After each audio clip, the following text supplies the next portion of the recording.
Good morning, everyone. From the First Unitarian Society in Milwaukee.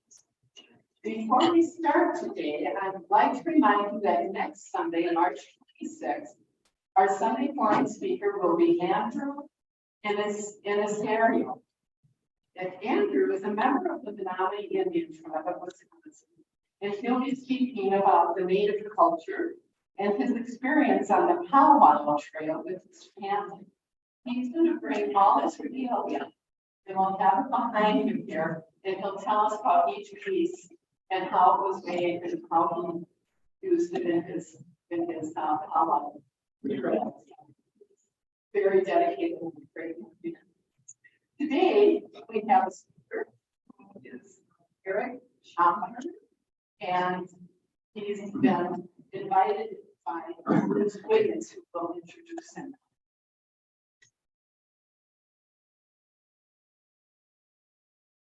Thank you, Lorraine. We're privileged this morning to have Erick Shambarger, the city's eco-director and sustainability director, here as our speaker. The ECO office is the Environmental Collaboration Office. It's the environmental office under the mayor. And Erick's been with the city, what, about 15 years now? Okay.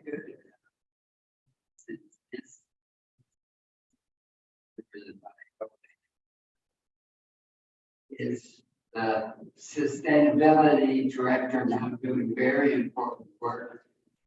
Been working as part of a city county task force on climate and equity with Erick.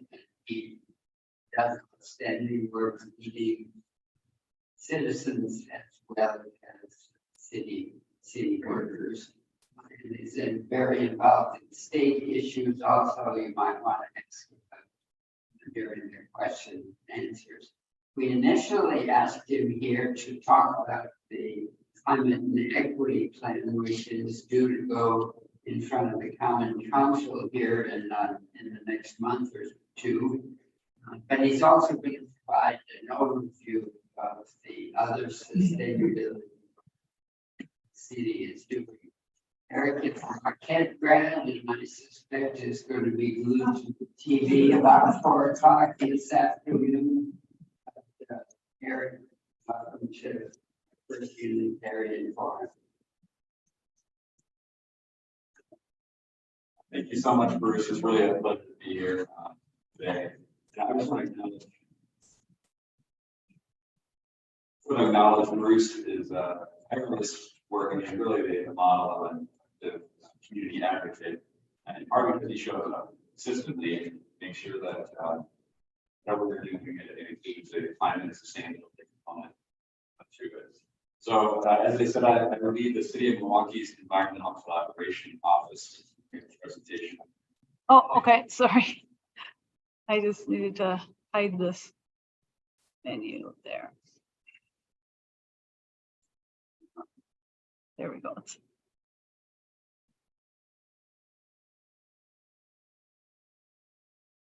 So I'd like to say our vision is to make Milwaukee a world-class eco city. And if you picture in your mind, it's not a world-class eco city. Take some volunteer. What would an eco city have? Trees, right? Yeah.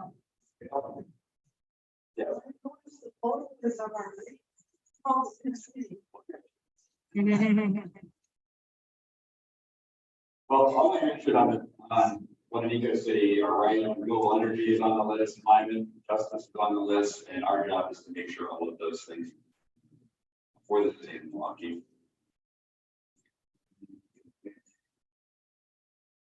Is it not working?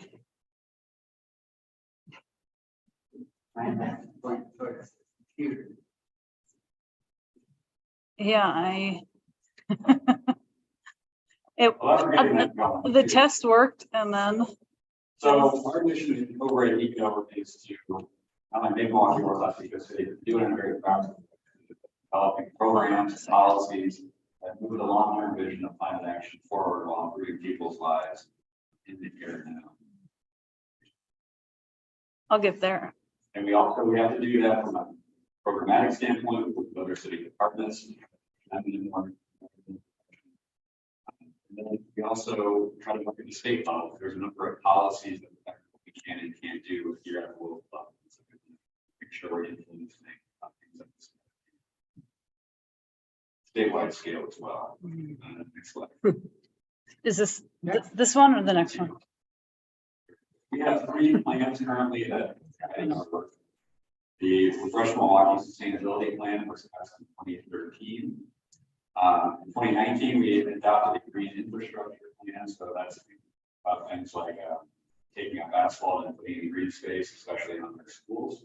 If you drive down Huntington Boulevard, you'll see the bioswales and all of that. So that's climate change or more severe venues. And then, as Bruce mentioned, we issued a draft in October, and we hope that the plan will be adopted by the City Council in May of this year. Even though it isn't formally adopted, we are still implementing feature elements of the plan, especially with huge new opportunity that we got. Inflation Reduction Act. Finally, we got major climate legislation. So a lot of that implementation is going to happen at the level. We are pushing as fast as we can to make sure Milwaukee is getting our full share of the fair share of the funding. So these are our core programs, and I'll touch on them very briefly before we get into the funding. Eco Neighborhoods is our work to really work with community-based organizations to bring environmental sustainability into the neighborhoods, with residents on the ground, so they know about our programs, so they can do education and then other programs in the neighborhood they can be. Milwaukee Shines is our solar program. We're doing a group buy again this year with the Energy Association. People can get affordably solar on their roofs. ME2 is our home energy efficiency loan program. Better Buildings Challenge helps buildings more energy efficient. And more the city is about showcasing our water. We'll get into that today. Water crisis globally is as big of a crisis as climate crisis. We are fortunate here to be on water. You'll see at the bottom there that there's a lot of themes that we look for our work, supporting the planet, obviously ecology, but we also understand racial. Just quickly, ME2 helps people finance energy efficiency improvements. That number is outdated. We've done 1,500 homes now in the last 10 years, where instead of people wasting money on energy bills with inefficient buildings, we can insulate them loans through a partnership with some credit union to, have more than excited about that program. We also very hard to select with low-income space. Could be extra. Yeah, Better Building Challenge, our commercial building program. There's going to be a lot more rejuvenation of this. I think large Can you hide it? and schools and other Just exit, hit the exit. Oh, the transcript thing. Oh, okay. Got it. Okay. You don't get it. Every time I try and change something, it disables it. For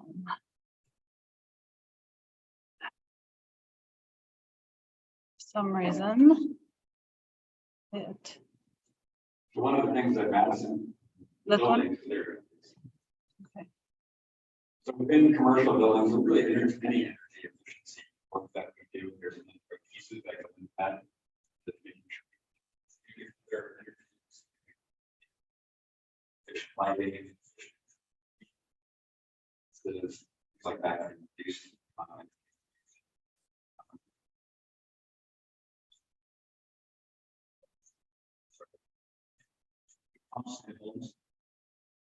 So it's helping people know what to do, it's helping them get energy audits or assessments, of what they can do with contractors, and it's helping them get financing. These financing program is financed over $40 million in Milwaukee. So that's about 13.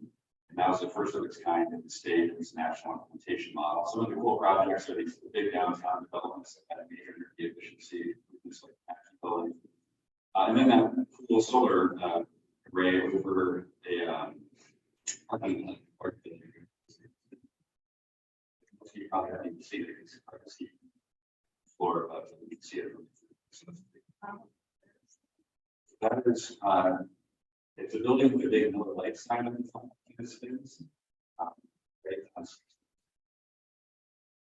It's on the story.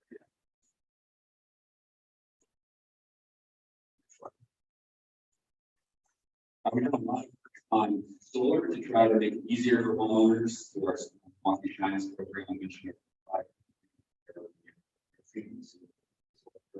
solar, they can pass the savings on their customers, get loans through some credit union. We've done a lot of workforce to try to get new workers into this space, and a lot of work to improve permitting and zoning. Also, a lot of work at the state to try to make it easier. There's some barriers in Wisconsin that are utility communities made it difficult to do rooftop solar, and so necessary we call out on that and try to get better policies passed at the state so it's easier to do solar on our own. So our solar strategy, we're trying to build solar on city buildings. We're trying to work with developers to finance the solar. Some of the barriers is people didn't do solar upfront, pays for itself in the long term. And we do want to collaborate with communities if possible. So we have push pull with them, but we were able to complete the largest solar in the city's history. So in 2021, the next big general airport in the city of Nashville, 10 acres of solar. And so that was a major lift. But the funding from that goes into a new fund the city created called a climate committee program. And we are currently trying to work through a proposal at the Public Service Commission where we could dramatically expand on this and try to get to 100% renewable energy for all city buildings,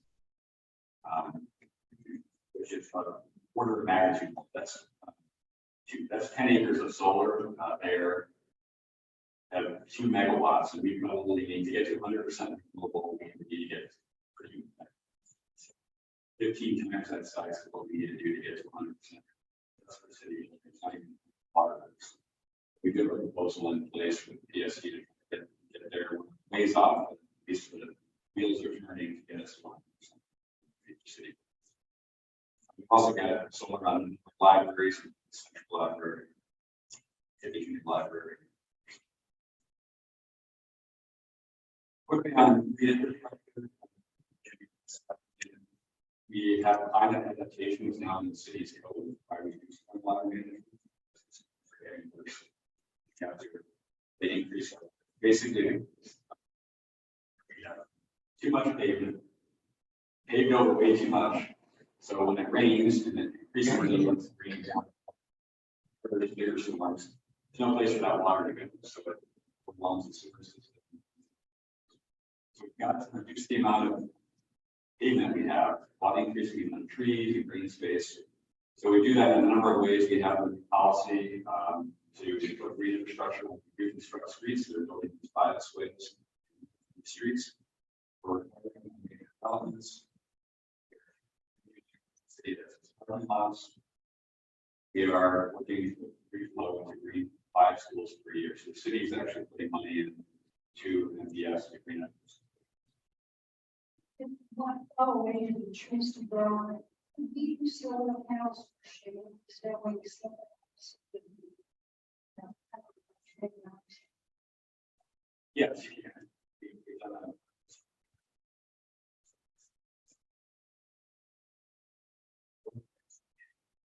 Solar is kind of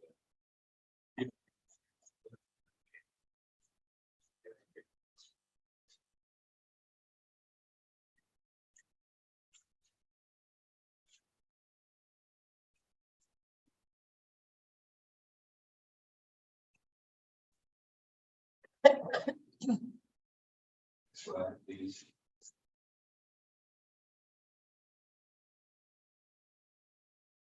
These are just examples of green infrastructure. It's a high level of our regional.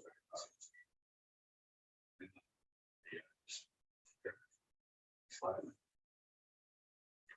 And then I think one of the things that we try to do is to try to do things that are good for the community as well as the planet. So this is just an example on North Avenue. Pull up excess pavement and put in trees. So that's an example on 15 more.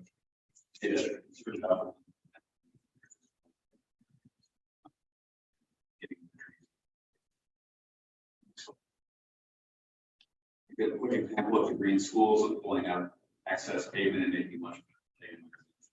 So we got a great partnership with schools and storage district and the city. And as part of the climate plan, we want to double it. So right now, 5 per year, we get up to 10 per year. All right, another part of the meeting, climate equity. So Bruce and a whole committee of other advocates, including labor, the NAACP, Sierra Club, city, and the county came together in 2019 to create a plan, call for a plan. And this grew out of the fact that the cities, especially during the Trump administration, the federal government was saying, I need to change or water or state. Cities stepped up and said, we're the ones that are dealing with it, affecting our residents, we're going to keep it for them. And so the climate and equity plan has 2 major goals. One is to reduce community greenhouse gas emissions 45% by 2030 and to be net zero by 2050. And then to create green jobs and improve create new jobs, solar jobs, really make a concerted effort to train and recruit people of color to address the inequities.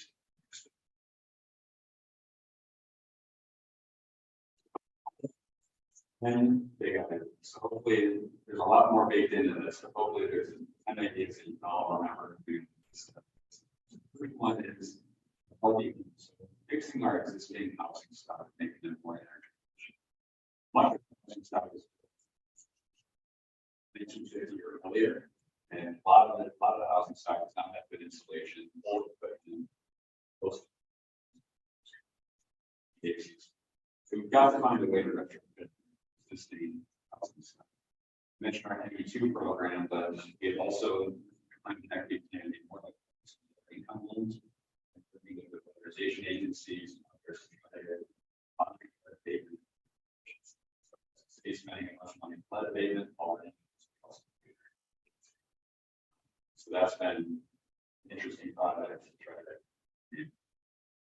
Number 2 is new net zero energy homes, where we need to build new homes, scattered.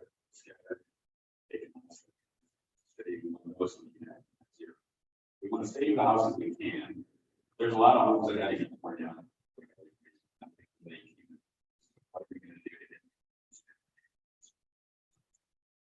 Number 3 is commercial building standards. So building off our Better Buildings Challenge. Cities like Madison, Indianapolis, and other places around the country are requiring large buildings reviews and take action. Number 4 is about electric vehicles. So moving off of gasoline powered cars to electric, which means we need more charging stations and infrastructure. Number 5 is people-centered transportation, which is about not having the moving cars as fast as possible, but making our roads designed for transit, bike friendly, pedestrian friendly, and really trying to reinvent the city back.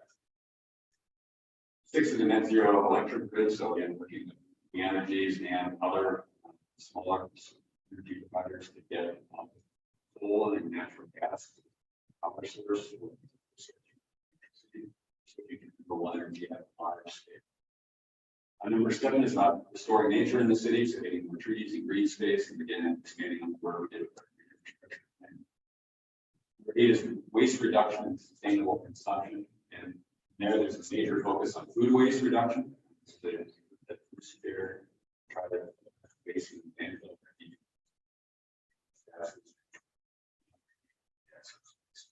there's other things in there too, like sustainable cement and try to reduce plastic Number 9 is the Green Jobs Accelerator. So in all of this work, as we transition, creating jobs again.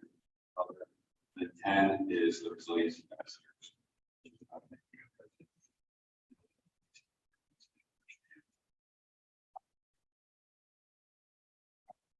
Take a little bit out of order. So green jobs, the basic idea is that we want to build excitement about green jobs. A lot of people don't even know that they hear green jobs. Sometimes they know what that actually means.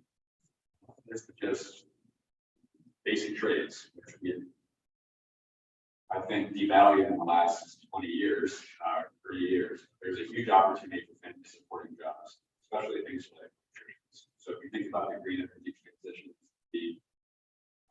people putting in solar panels, people putting in lighting, putting in LED streetlights. So much of the work is electricians being city can't even find them. You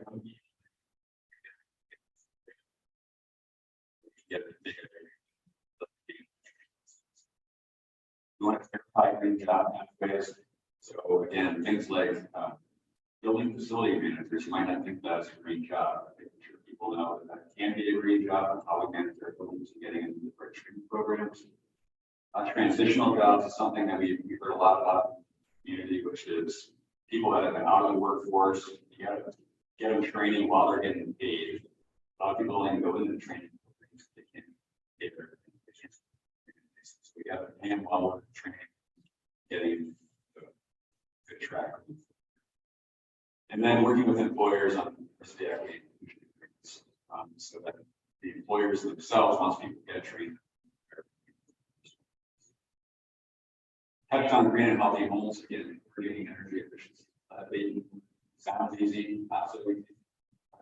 We're looking for the process to make that happen. I think figuring out how to screen contractors.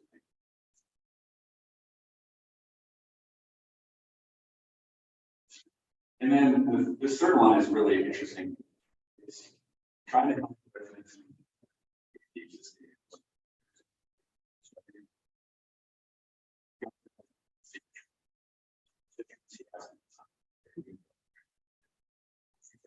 The housing programs, it can be very, very confusing to figure out. We get calls all the time. You know, people that, hey, I just need help. I got to go this place is broken. Where do I turn to? We don't want to have this situation with passing people around agency to agency. One's, you know, targeted towards kids with lead, another one's targeted to retirees, another one's got this income threshold, different ones. So trying to find ways to make it easier to help people. And if they get into one program, they need help on a separate thing to get the programs themselves to talk to each other.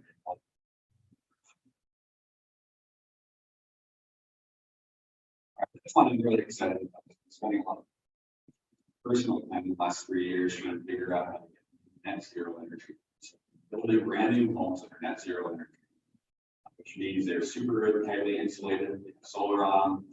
And I think what we're trying to do that is unique is we are trying to get a factory to move to Milwaukee that can build components in a rather than what they call stick built construction, where on average people are building on site. We bring in, build whole wall panels, bring in whole modules. So you can work year round instead of just 6 months or 7 months a year, and really try to scale up on day. The idea with affordable housing is that you have the price of homes, one factor, the other factor is people's incomes. We got to raise incomes while bringing the price of housing down.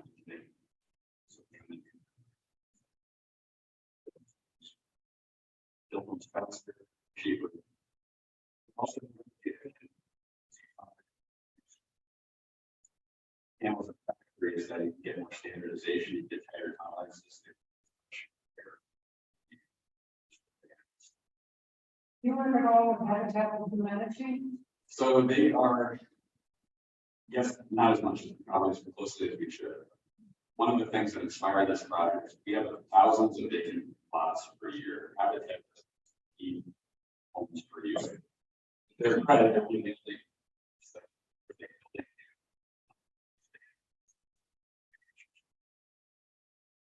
But reading the target, something like 15,000 people in line to team almost every year that they. So that's needed. We need to really scale up how fast we go. It's not going to get there.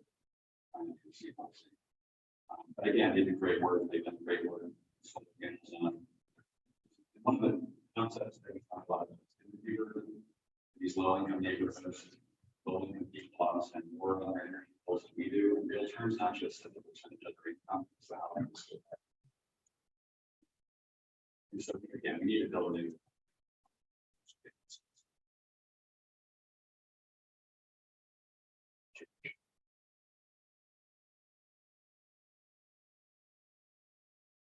Okay.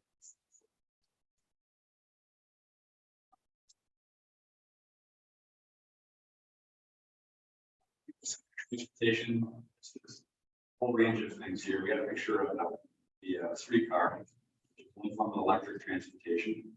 But the bus rapid transit is something else. The county is close to getting its first high-speed bus line down to Sustainab. A good plan calls for adding 7 more lines. There's also a lot of work from the Department of City Development to change the zoning code to allow for denser. And this also supports the mayor's goal of trying to get from the people population. They got to trap more people in the neighborhoods, have it focus on just moving cars as fast as possible. Neighborhoods. Lots go into that, which lanes, so that nature. And then electric vehicles is a big one that are on the system. So there is a need to increase the stations. Basically, the idea is to get to net zero energy, you got to get people off of coal, natural gas, and gas. Right, so our buildings that use electricity, that's the first step, is switching everything over to renewables, electricity. Then taking the next step, getting cars, gasoline, electric. And so in order to get people to drive electric, a lot of people can have confidence in their houses. You got to be cost effective to get more charging infrastructure in place. There's a lot of money there to do this. We got to go.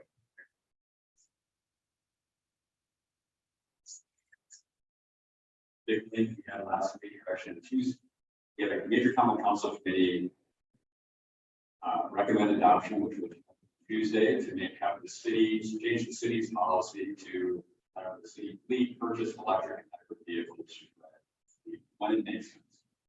So that's great. Huge first step, so that we're buying all these kinds of vehicles from the police department and fire department and all this when you're buying. Last few years, we finally got a police department to start buying. Now, contractors are buying electric cars. They keep the transition. Buildings, make sure that they can still do their job bonds.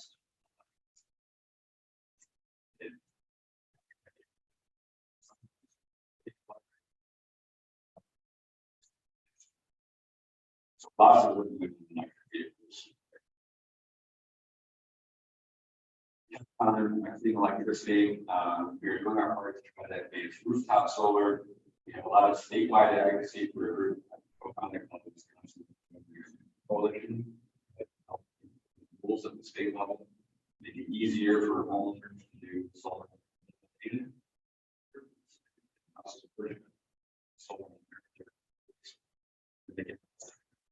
City say as a large customer, we want to buy basically economy energies. We use a ton of power for street lights. We want our power to be renewable energy, full, and that's our EU source. And as I mentioned, we've got some proposals to do that. Quickly on nature of the city, we're trying to protect natural land, transform squares, and increase the tree canopy, and incentivize what I call de-paving. So again, it's taking up the excess asphalt. We have way too much real estate, but also You drive down Center Street or what have you, real estate, a little bit parking. We can just even take out the edges of that, the trees, just make our commercial streets feel a lot better and better.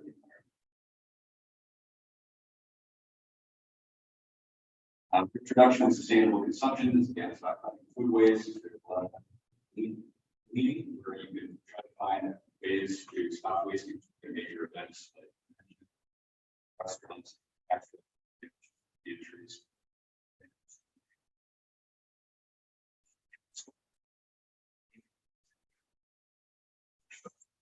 There's a lot of interest in this.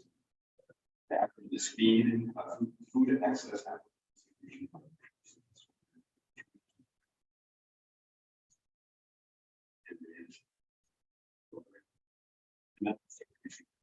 So we have so much plastic, different waters. Everybody just got used to disposable things. They want to for they're going to get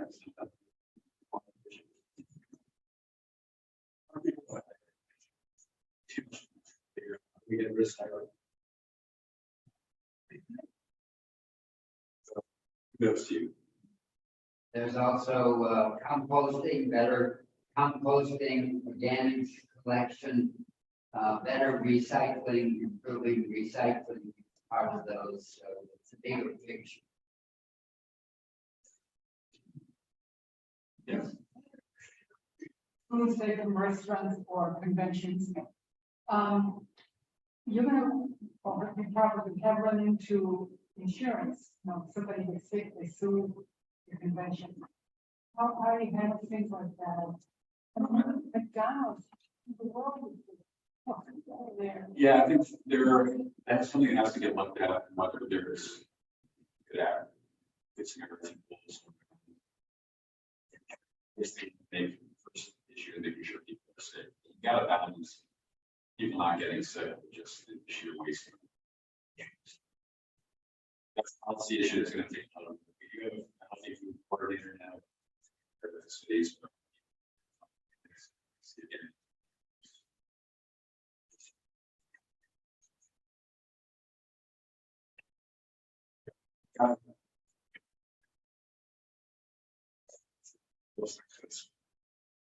Food is we all like shopping, we're just like we're fun and food.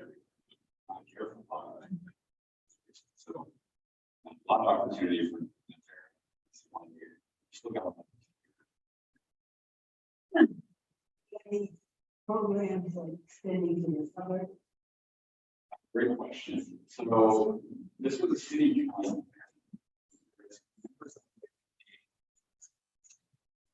They're going to say that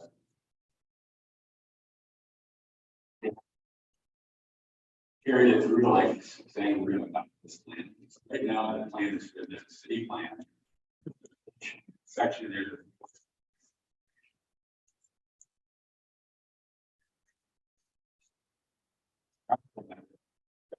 Big federal grant on this to be there just down the line. Production rate. In that grant it says they want regional applications, not just city applications. The plan is going to be the center of that application. And if any of the surrounding communities want to partner with us, they can, but we've already done 3 years worth of planning. Start from scratch. So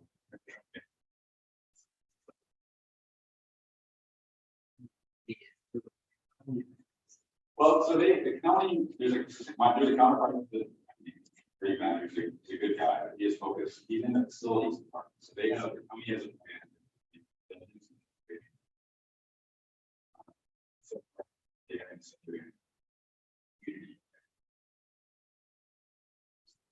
That's about more than trees and green things. You know, I wondered if there's a way to say that someone is down.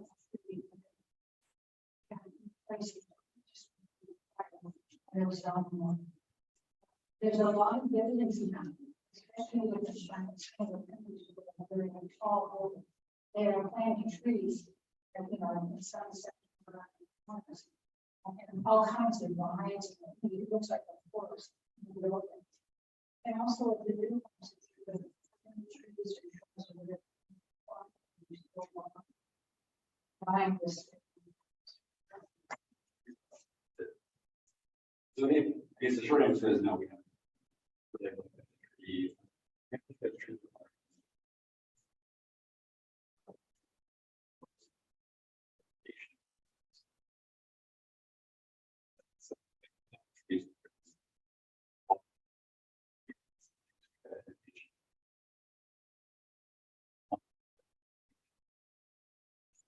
There's a landscape standard that got passed for redevelopment. Commercial buildings in DC just passed the landscape.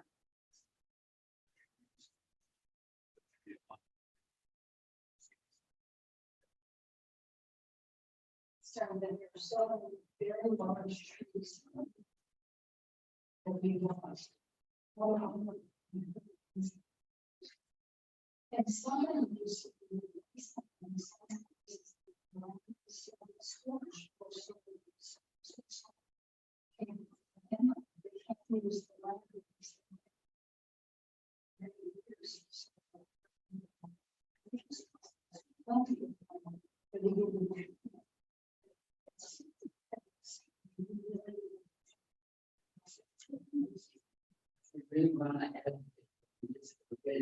If you really want to advocate for that, I recommend you get in touch with Milwaukee Water. They have a program they call Branch Out Milwaukee, where they're trying to establish a 40% tree cover goal here in Milwaukee. So that, I think, is the primary nonprofit working.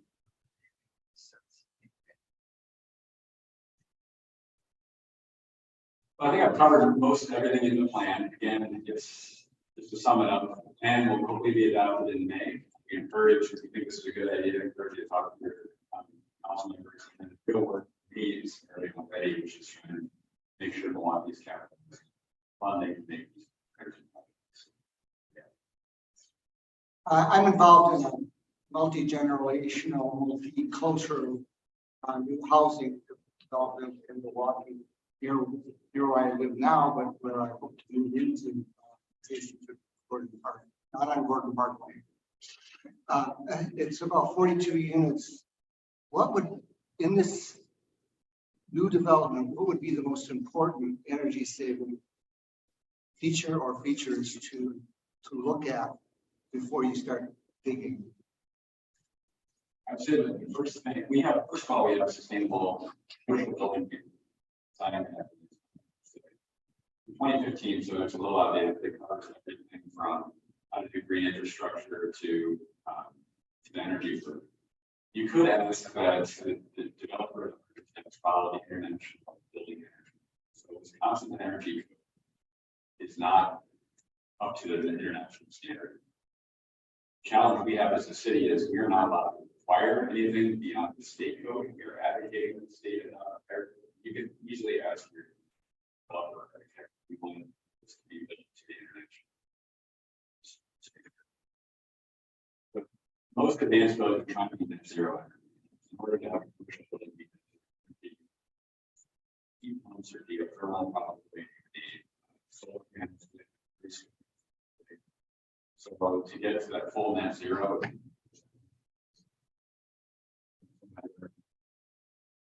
How prevalent, how easy or how hard is it to do geothermal in the city? so we are exploring it for some many libraries that are getting built. We had consultants look at air source heat pumps versus geothermal, and they actually recommend geothermal. So it is possible to do it. We do have, it depends on the site and a lot of, so it is possible to do geothermal. Washington Park Library is geothermal. Within this big, 10 big ideas plan, do you have a priority? Something that we need to tackle with it? So my priority is twofold. We have tended to focus on two things: greening the grid and building decarbonization. Greening the grid is something that underpins everything else. So we have this chart called the wedge diagram. How do you get to net zero? is transition. Big utility scale. So much of it is getting clean energies to try to retire their coal-fired power plants. Then switch to, they are switching to natural gas. So they can sort of, which was a huge step. I want to minimize that because that did two things. One, reduced our emissions from the downtown and also development, part of redevelopment, where there used to just be a big coal mine. But we've got to go much faster. The policy debate, I think the utilities are starting to move more towards energy. So they are moving that direction. It's cheaper now. And what they haven't been great is a lot of people to also Get a connect. right. So I think we need to do both. We have, let's do it all. There's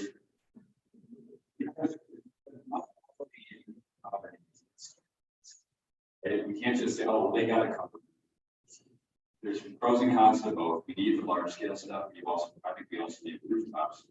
I think one of the emerging environmental issues is going to come is people not wanting to convert huge fields in solar. We're already seeing some resistance to that. It's necessary. It's also necessary to try to use the real estate. So to me, it's advocating, effective advocacy with what's called the Public Service Commission. Maybe most of you know this. Public Service Commission is it's a kind of underknown body in the state. It's got 3 commissioners that are appointed by the government. They regulate these. So they can set the rules for the most part of what they have to do. And so we spend a lot of time advocating their cases to the utility. And in there, certainly is a fascinating the video.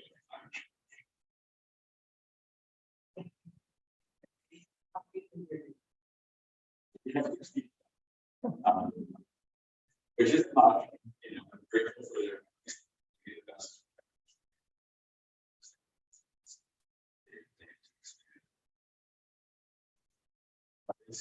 This whole area of climate is very under-resourced, I would say. And so the state, Maria Redmond leads the state's office of clean energy. She has 2 people. There's also the state energy office service commission also. So it's not only a few people, but it's probably not enough to get the challenge. We're the environmental collaboration, so we try to extend our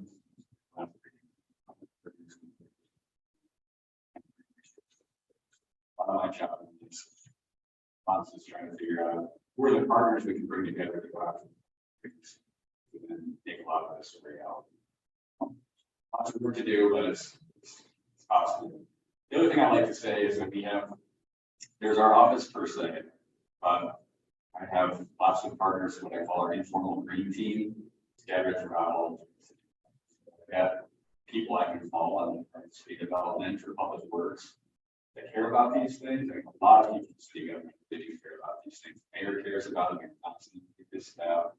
So there's a lot of people I call and say, hey, we want vehicle work. Can't just have stuff. It's not. So it's a lot of people that may have other job titles besides us that care about it.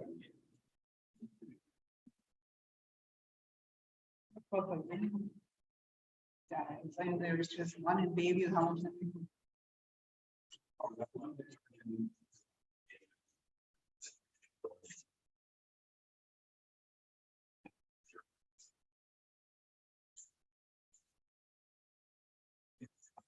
Something we support at a bigger scale.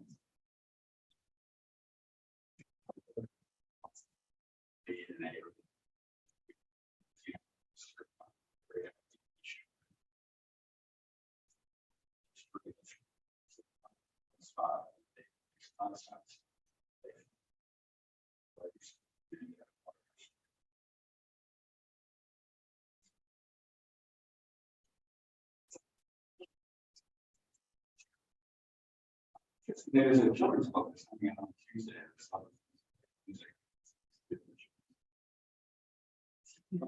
The characters.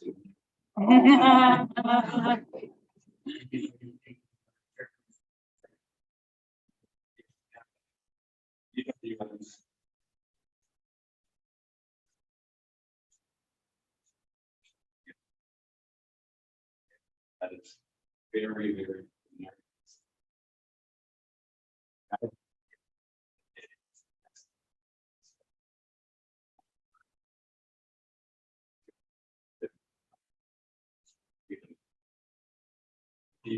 People come to build stuff. Way not far. You have to build speaking and shipping chains. It's a lot of policy issues.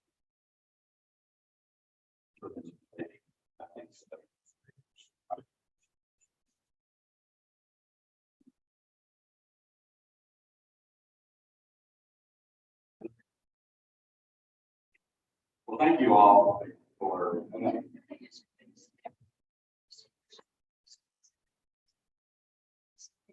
And I really like the concept of what y'all have a more real experience.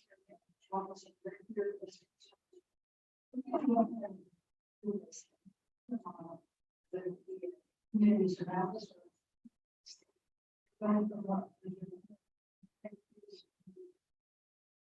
Yeah, so it's about this. So we've got communities from around the state that care about this. We started with Milwaukee, Dane County, and Madison. Now got across there, in Green Bay, small communities. But many of these communities do not have dedicated staff. They may have a sustainability committee. I think that helps us.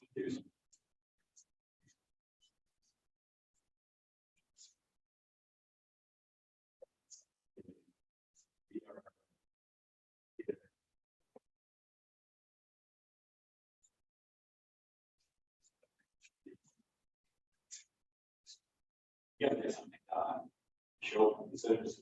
I don't know talk about it. You got to show people what that really means. What does it mean in terms of creating a policy? And that can be.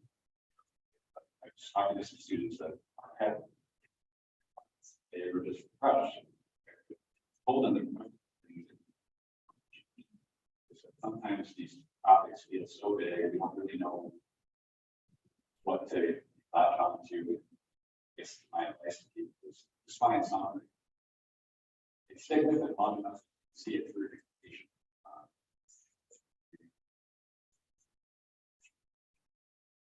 Also program for the ambassadors.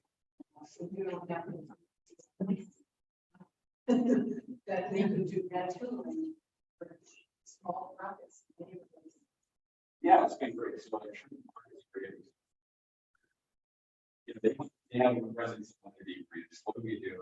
It's the idea of our neighborhood says you figure it out for yourself. We created this first ball, that's what we did. You can do it in home. Building not only on the city,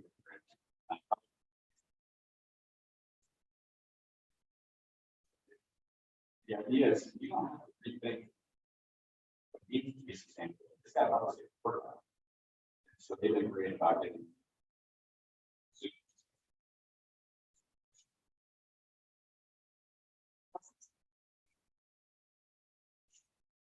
Good. Good. Do they call them? Yes. Lindsay Heights is working on issues too. The second service is about to start, and if you need to, can you stay a few minutes longer? Okay, good. The last thing also, what we can do both is it's hard to know exactly how Wisconsin Supreme Court may play into this, but the Supreme Court may flip with a good outcome. And there's an April 4th election coming up, so make sure you vote for the Supreme Court candidate.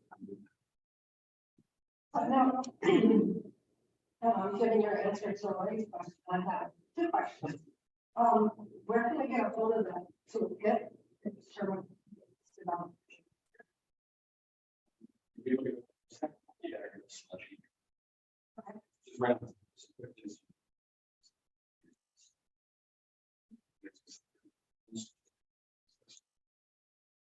Oh, let me, Yeah, and what's the website? my second question, Milwaukee.gov/eco, like that. how we change the mindset of the energies. Oh, I think there are people in the company that are getting renewables. They're using, yeah,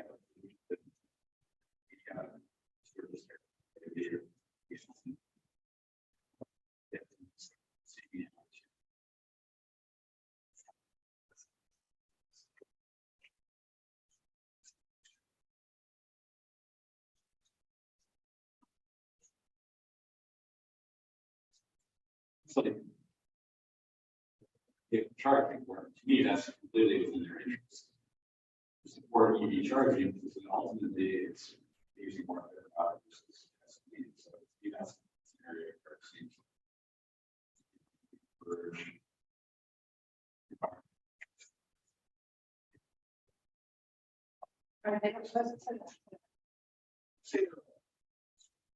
Well, electric vehicle areas, if I'm going to legislate, it's not a whole range of these things. The issue is advancing much faster. People's legislature does is set this up. So there, some people have tried to create uncertainty where if you put in a public utility, it's not allowed. So, yeah, so just things like that. You create.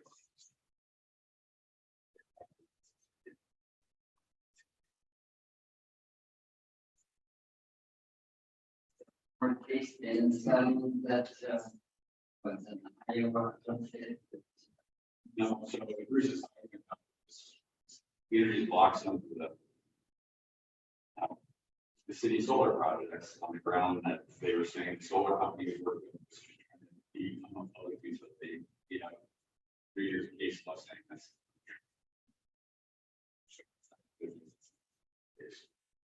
How the service commission is supposed to, they have 3 members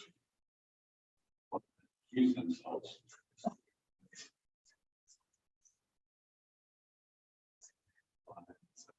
Yes, he makes a decision.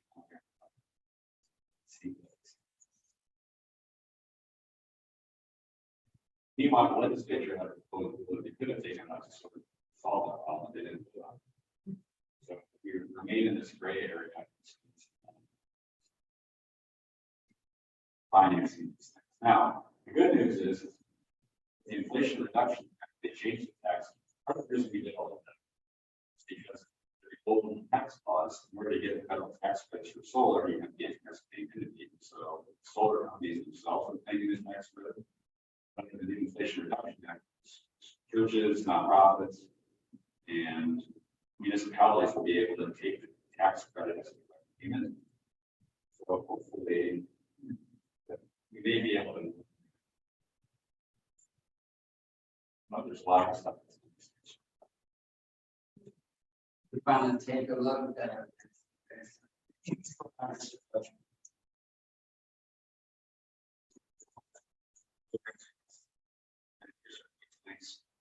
Once you find an equity plan, there is a hit there on the right column and middle.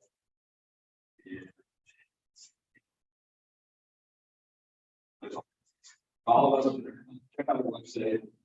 Subscribe to the newsletter.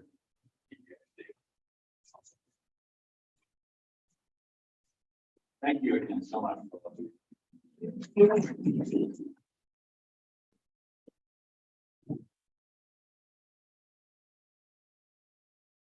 Thank you.